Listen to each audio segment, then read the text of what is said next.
Ok. Eh ben, bonjour et bienvenue dans ce nouvel épisode de Rêve d'entrepreneur. Rêve d'entrepreneur qui a pour intention d'inciter les gens à suivre leurs rêves, à vivre leur passion. Et aujourd'hui, j'ai la joie de recevoir Hugues Auxibrin, 100% zèbre, plante médicinale et comestible en Guadeloupe.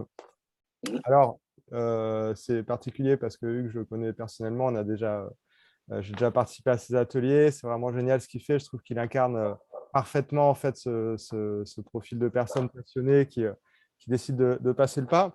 Hugues, est-ce que tu peux te présenter, s'il te plaît?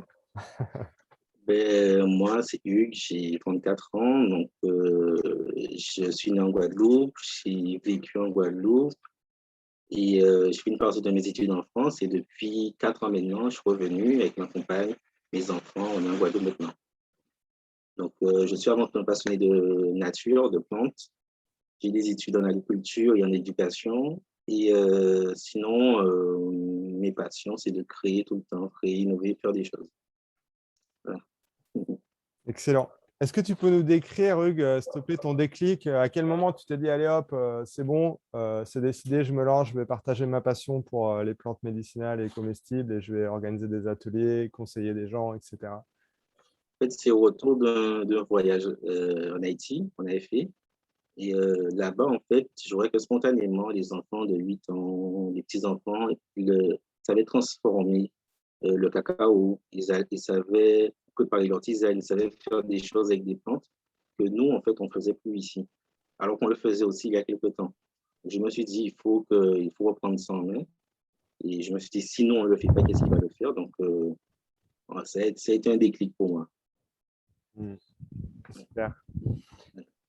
Est-ce que tu peux nous dire, Hugues, s'il te plaît, pourquoi tu fais ce que tu fais? C'est quoi ton rêve à la base? Qu'est-ce qui t'anime, ton grand pourquoi?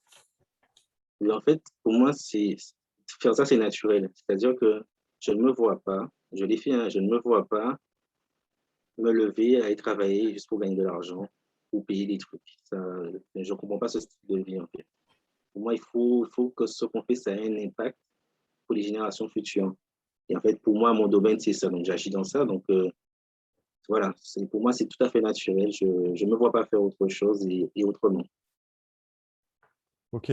Ouais, donc ton grand pourquoi, c'est vraiment impacter les générations et sur C'est ça. l'importance de la connaissance des plantes médicinales et comestibles. Oui, et plus globalement sur le respect de la nature. Mm. Je voulais savoir, quand tu t'es lancé, est-ce que tu as cherché à te positionner d'une certaine manière ou alors tu t'es positionné simplement naturellement en étant toi? Je voulais savoir On ton est, avis sur, excuse-moi, je précise la question, ton avis oui. sur ton positionnement et aussi en lien avec les plantes. Est-ce qu'une plante cherche à être unique, dans le cas par Ah, exemple d'un endémisme? Et de la même oui. manière, toi en parallèle, est-ce que comme une plante, tu as cherché à être unique ou alors ça n'a aucun sens, juste chercher à Oui, t'adapter? oui. Non, en fait, je suis de nature, on va dire, créateur. J'aime innover. J'aime pas, en fait, rester sur mes acquis, rester sur ce qui existe. J'aime proposer d'autres choses mais qui améliorent notre quotidien, en fait. Et à ce qui est pareil. Donc, sans chercher à me différencier, sans chercher à me positionner, moi, ce que je voulais, c'était eh bien, offrir de la qualité à la population. Et donc, pour ça, mais c'est ce qu'on fait, on travaille pour ça tous les jours. Et puis, ça se fait encore une fois naturellement, en fait. C'est un mot que j'aime bien parce que, au Ouais. final, lorsqu'on on reste honnête avec soi-même, en fait, les choses se font. Tu penses qu'une plante cherche à être différente, à s'adapter, ou alors au contraire, elle cherche à rien du tout, elle sait juste vivre, C'est juste. ça. Elle veut juste vivre sans l'embête.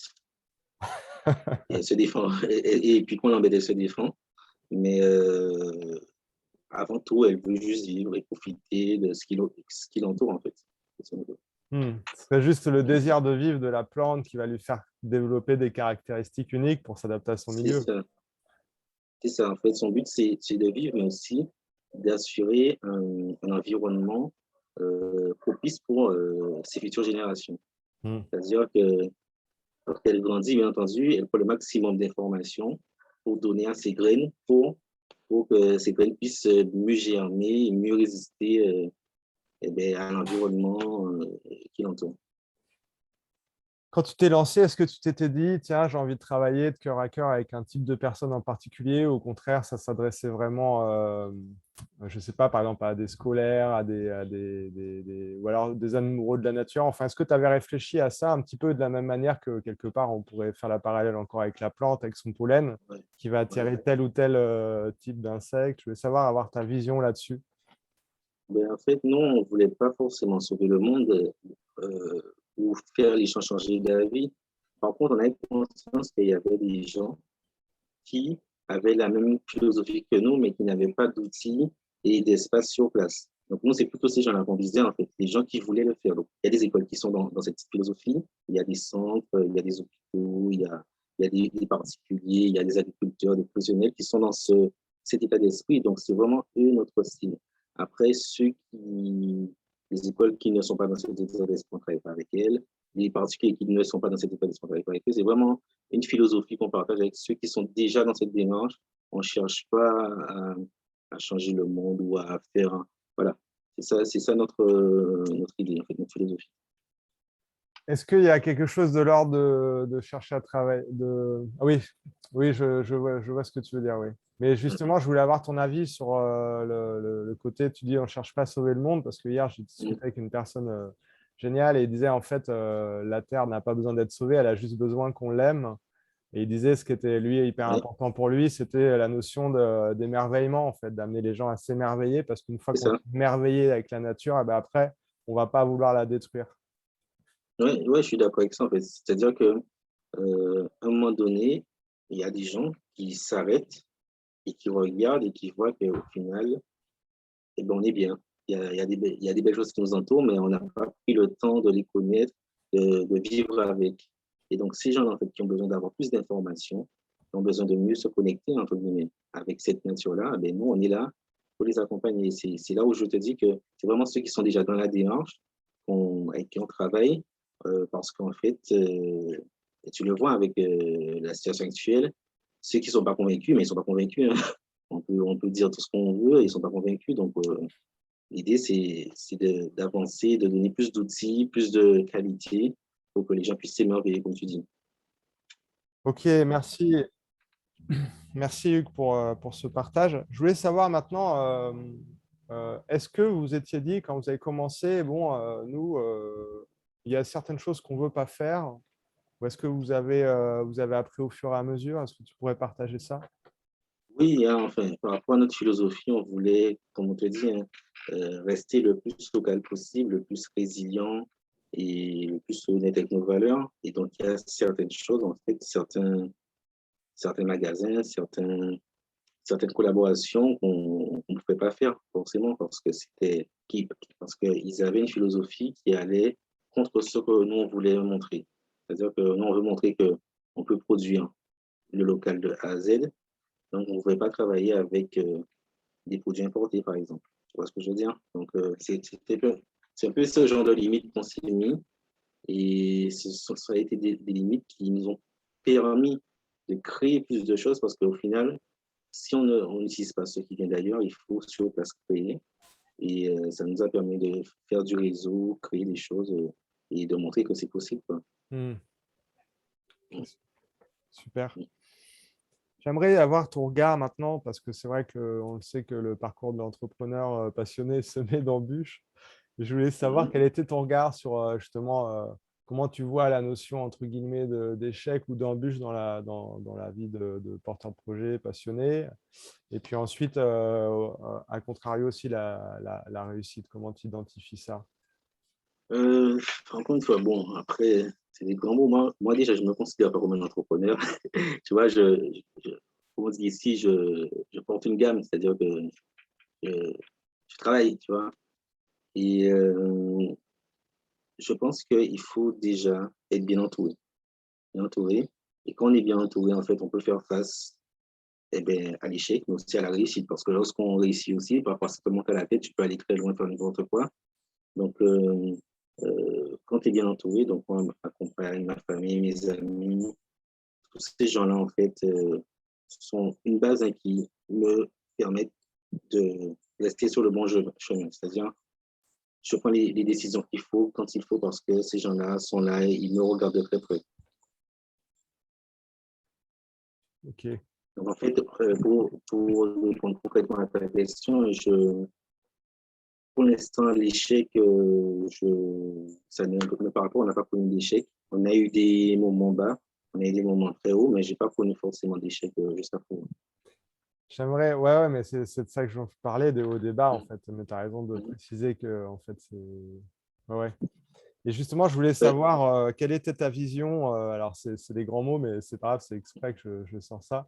Ta vision pour toi, parce que tu vis, tu partages ta passion, tu as des dons et des talents d'amener les gens dans la nature, de leur montrer les plantes, à quoi ça sert de monter des designs de permaculture, etc. Est-ce que pour toi, ça, c'est une vie réussie? Est-ce que pour toi, là, quelque part, on pourrait dire la gloire, c'est de se balader dans une forêt en respirant à plein poumon et en partageant ta passion? Est-ce qu'on pourrait dire ça? Ouais, pour moi, c'est totalement ça. C'est-à-dire qu'effectivement, on voit plus loin. Si tu as suivi un peu notre début, au début, on faisait ce qu'on fait aujourd'hui, c'est parce qu'on faisait au début. Donc, bien entendu, on évolue. Il faut que ça soit lucratif aussi. Il faut qu'on puisse en vivre. Mais pour moi, le luxe, c'est quand je me réveille, que je n'ai pas de pression de patron, je n'ai pas de pression de quoi que ce soit. La seule pression que j'ai, c'est peut-être, il y a pas beaucoup plu, donc il faut que j'arrose telle ou telle plante, tu vois. Et ça, c'est une pression en fait agréable, tu vois ce que je veux dire?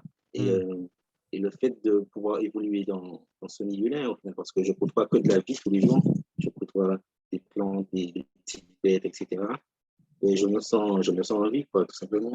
Donc pour moi, c'est un luxe. Est-ce que pour toi, d'ailleurs, ce lien avec la nature, c'est ça qui te permet justement de garder cette équanimité, cette joie de vivre? Est-ce que c'est Ouais. ça ou tu as d'autres pratiques? Donc, j'ai d'autres pratiques, mais c'est principalement ça.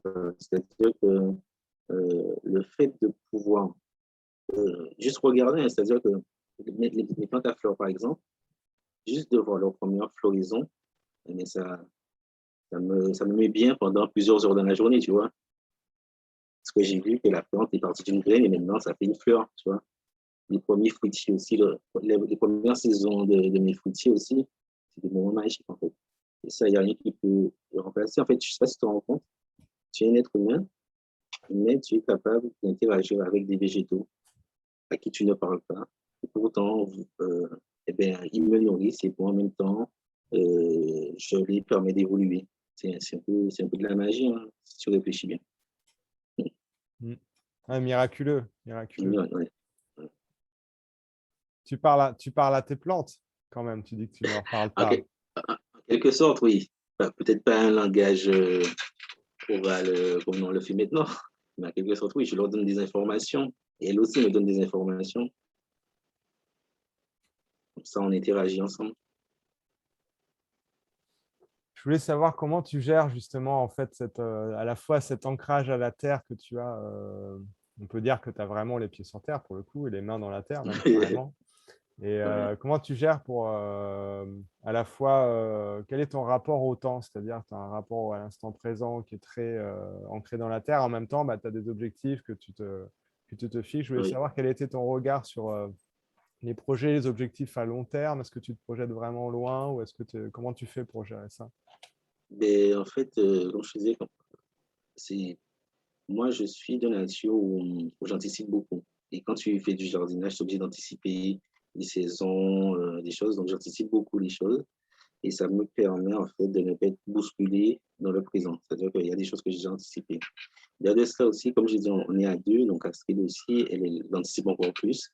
Mais sur d'autres domaines, c'est-à-dire qu'elle anticipe sur le budget, sur d'autres choses. Donc, ce qui fait que mon esprit est libéré de ça. Et je me concentre sur ce que j'ai à faire, tu vois. Et donc, par rapport au temps, pour moi, l'anticipation est très importante pour être bien dans le présent. Hmm. Et toi, dans le domaine du jardin, tu anticipes à combien de temps à l'avance, jusqu'à combien de temps à l'avance? Alors, ça dépend de ce que je fais. Par exemple, si je suis sur les fruitiers, j'anticipe au moins sur 1 à 2 ans.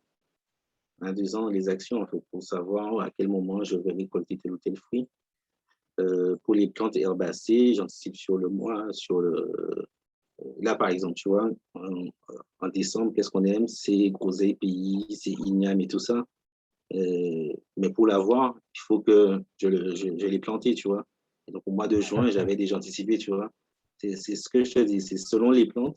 Je me dis, en décembre, il faut que j'ai des groseilles, hein, mais j'ai fait Donc, tu le nécessaire au mois de as ton juin, tu vois. calendrier, tu sais que tel mois, tu fais telle Ouais, chose, quoi. Donc, tu anticipes au c'est ça. moins à, ouais, à 2 ans, tu as ton calendrier et tu sais qu'à tel moment, tu vas faire telle chose. Ouais, c'est ça, exactement. Est-ce que qu'est-ce que j'ai envie de te poser comme question? Si tu avais un jeune passionné comme toi qui avait envie de lancer son projet, parce que j'ai bien entendu que tu t'identifiais pas à la notion d'entrepreneur. Et moi, au départ, tu sais, c'est pareil, je n'ai pas fait d'études d'entrepreneuriat, etc. Mais en fait, je me suis aperçu Ok, que pour ne pas avoir de patron et pour pouvoir vraiment faire ce que j'avais envie de faire et faire mon rêve, bah, il fallait que je devienne entrepreneur, en fait, tu vois. ok. Et du Mm, coup, c'est pas l'histoire de s'identifier ou pas, mais c'est que finalement, de mm. fait, on l'est quand même, quoi, tu vois. On l'est quand même, ouais. Euh, mais des passionnés avant tout. Ouais, Et c'est ça. je voulais savoir si tu avais un jeune passionné, si tu avais un conseil à lui donner ou une question à lui poser, ou je sais pas, ça serait quoi? Ben, il faut qu'il se pose la question pourquoi il le fait. Pourquoi tu veux faire ça? Est-ce que c'est pour faire des vidéos sur YouTube? Est-ce que c'est pour faire des... Je sais pas moi. Est-ce que c'est pour avoir de la gloire? Pourquoi tu le fais? Quand tu as répondu à ça, tu sauras ce qu'il y a à faire. Pour moi, c'est ce que j'aurais à lui dire. Et c'est ce que je dis, hein, parce qu'on fait de la formation maintenant. Il y a beaucoup de gens qui veulent travailler sur les plantes, avec les plantes. Je leur demande déjà pourquoi vous voulez faire ça. Et votre but, c'est les plantes, c'est bien beau. Est-ce que c'est juste pour vendre des tisanes? Est-ce que c'est quoi votre but à la fin? Puis, quand on essaie de répondre à ça, bon, ça nous permet d'identifier exactement les étapes de progression et ce qu'on a à faire. Hmm, d'accord. Ah, merci pour cette question qui est évidemment essentielle, c'est clair. Mhm. Ouais, ouais. Et est-ce que tu penses qu'il y a une réponse à ce pourquoi, ou toi personnellement, ou est-ce que tu penses que c'est quelque chose qui est vraiment Non, hyper variable selon les gens?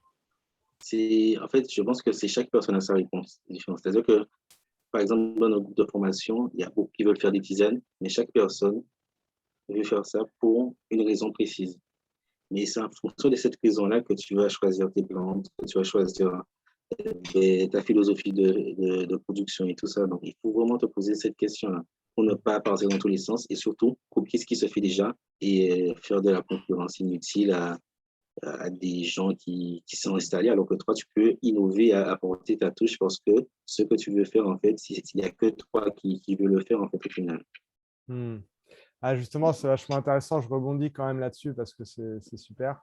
Est-ce que tu pourrais nous parler de ta vision justement de l'unicité de la proposition de la personne et trouver sa place, entre guillemets, dans la forêt, dans la jungle, surtout qu'il y a quand même une particularité. Nous, ici en Guadeloupe, on a 3700 espèces de plantes. Tout le monde dit, tout le monde a sa place au soleil. Il y en a qui pensent que des fois, il y a des arbres qui sont compétitifs parce qu'ils prennent tout le soleil, mais en même temps, la rose, elle ne va pas Oui, pouvoir prendre tout le soleil. J'aimerais savoir un peu ta vision sur, on va dire, la notion de concurrence et éventuellement oui. si tu peux le préciser par rapport à, pourquoi pas, la métaphore de la forêt, tu vois. Ouais, mais en fait, ce que tu disais par rapport à l'unicité, c'est ça. C'est-à-dire que si tu es toi, si tu fais ce que tu dois faire, tu as ta place. Par contre, si tu empiètes sur, eh bien, si on prend l'image de la forêt, si tu empiètes sur les réserves de l'autre, si tu empiètes sur les besoins vitaux de l'autre, là, à un moment donné, il va y avoir concurrence. Si on va dans la forêt, il y a beaucoup de plantes de la même famille, de la même espèce qui sont côte à côte et qui arrivent à vivre ensemble. Donc, en fait, on peut se ressembler, on peut faire les mêmes choses. Par contre, on le fait à sa façon, sans empiéter sur l'autre. Et ça, c'est tout à fait possible, mais pour, pour, pour ce faire, il faut vraiment répondre à la question pourquoi je le fais. Parce qu'en fait, c'est vraiment quelque chose de personnel. Et il ne faut pas juste, parce que c'est dans l'air du temps, parce que c'est à la mode, on le fait. Et puis, 2 jours après, c'est mort. Et puis, t'empiéter sur des gens en fait, auxquels tu as ralenti leur business alors que toi, tu n'étais même pas dans ça, en fait. Hmm. Ouais, Ah, c'est intéressant ce que tu dis parce qu'avec l'histoire des plantes qui vivent côte à côte et pourtant qui sont ouais, de la même famille, ouais. quelque part, ils sont côte à côte, ils sont de la même famille, mais ils ne sont pas au même endroit. C'est ça, au même endroit. Et surtout, chacune, en fait, euh, prend les minéraux et le soleil et tout ça, mais chacune aussi arrive à produire de l'oxygène et à interagir avec le milieu sans pour autant déséquilibrer le milieu. Au contraire, ça équilibre le milieu. Donc, nous, je pense on peut être pareil, hein, mais pour ça, encore une fois, faut vraiment être soi, en fait. Et ça, c'est primordial, hein, c'est-à-dire qu'on on peut pas entreprendre, on ne peut pas faire des choses si on ne sait pas qui on est, déjà. Si on a des doutes sur ses capacités, ce qu'on peut faire, euh, ce qu'on dégage, hein, si on a des doutes sur ça, mais pour moi, c'est très difficile d'entreprendre, c'est très difficile d'avoir quelque chose à son image. Et alors, si tu avais un jeune passionné, justement, qui se questionne, qui doute, qui se dit, mais attends, mais je ne suis pas sûr de vraiment savoir ce que je veux, Mhm. etc. Est-ce que tu lui, je ne sais pas, est-ce que tu conseillerais quelque chose en particulier ou. Ben, ben justement d'avoir le respect pour les anciens, c'est-à-dire que si tu ne sais pas, eh ben, il y a des gens qui savent, hein. Tu peux faire des stages, tu peux faire des coups de main, du bénévolat, aller voir ce qui t'intéresse, pratiquer, pratiquer et nourrir tes connaissances, mais aussi nourrir ta personnalité, en fait. Voir un peu comment ça fonctionne, qu'est-ce qu'il y a de bon à prendre, quelles sont tes limites par rapport à ce que tu fais aussi. Dans ce milieu-là, tu vois que un tel réussit, il fait ça, mais toi, est-ce que tu peux le faire aussi? Est-ce que tu sens que tu peux le faire? Est-ce que tu peux aller plus loin? Donc, en fait, c'est bien d'aller voir un peu ce qui se fait ailleurs, de se nourrir de ça, et ça nous permet en fait d'avoir plus de bagages. Moi, je vois que par exemple, j'ai fait des études classiques en agriculture. Donc, pour moi, c'était faire canne, banane, ananas et tout ça. Et ce sont mes voyages qui m'ont permis de, de voir c'était quoi l'agriculture qui nourrissait un peuple, pas l'agriculture pour nourrir l'économie, mais l'agriculture pour nourrir un peuple, en fait. Ce sont mes voyages, c'est des gens que j'ai rencontrés, des gens qui sélectionnent la lune, des gens qui sélectionnent des graines sur des années pour avoir les meilleurs plans pour nourrir leur village, pour nourrir leur famille. Et ça, c'est la réalité, c'est la vie. Mais ça s'improvise pas, ça se voit pas sur YouTube, en fait. C'est des choses qu'il faut vivre. Et pour ça, il faut aller à la rencontre des anciens. C'est eux qui ont une partie de ce savoir-là. Donc, en toute humilité, hein, il faut apprendre à rester, écouter, prendre des choses, prendre des claques aussi. Parce que parfois, on est jeune et bête. Il faut prendre des claques aussi pour apprendre des choses. C'est ce que je veux dire. Voilà.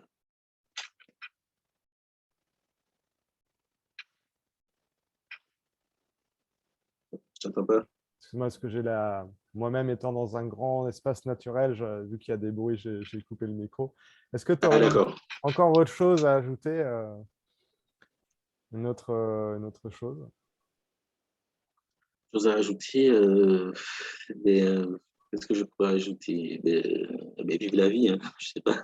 Vive la vie. Et la vie, en fait, pour moi, je pense que dans le secteur où on est un grand travail du vivant, c'est un secteur qui nous permet de partager cette joie de vivre parce que on voit les miracles tous les jours, on voit des trucs germer, on voit ça tous les jours, en fait. Et il faut le partager parce que lorsqu'on est enfermé dans un bureau, qu'est-ce qu'on voit? C'est des écrans, qu'est-ce qu'on voit? C'est de la pression qu'on prend, on ne prend pas de la bonne énergie de la vie, tu vois. Donc, j'ai la vie. Ou un équilibre à l'extérieur aussi. Ouais. Mm. Bon, bah, franchement, merci, c'est hyper inspirant. D'ailleurs, j'invite les personnes qui écoutent cette interview à aller voir les liens que je vais poster sur la présentation de Hugues et ne pas hésiter à s'inscrire à un atelier. C'est super inspirant. Vous allez découvrir des plantes sauvages, comestibles, vous allez découvrir plein de choses et plein de surprises et vivre le miracle de la vie en pleine C'est ça. forêt en Guadeloupe. Et du coup, Hugues, vraiment merci, c'est génial. Je suis hyper content d'avoir passé ces moments avec toi.